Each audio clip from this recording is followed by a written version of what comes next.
Ils t'ont fait croire que les spiritualités africaines sont des pratiques sorcellaires.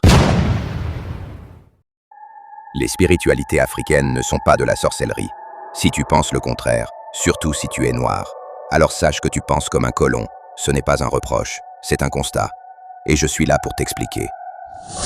Avant les croix, avant les minarets, nos ancêtres avaient déjà levé les yeux vers le ciel.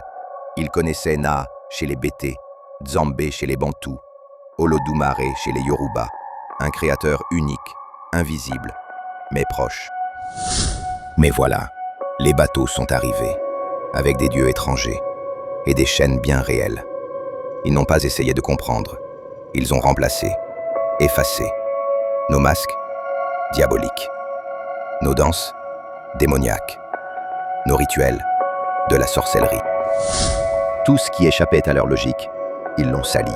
Mais chez nous, la forêt parle, l'eau enseigne, le souffle rêve, et les morts vivent encore. Quand quelqu'un part, il devient présence, invisible, mais là, toujours. Honorer ses ancêtres, ce n'est pas de la magie noire, c'est de la mémoire sacrée.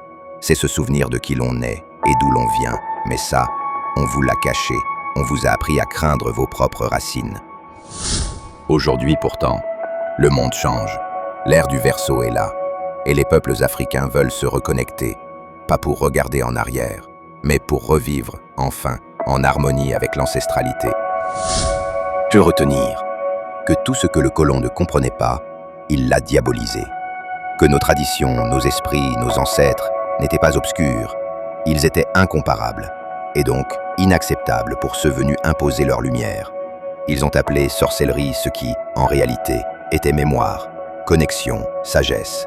Et à force de croire leurs mots, on a oublié les nôtres. Mais rien n'est perdu.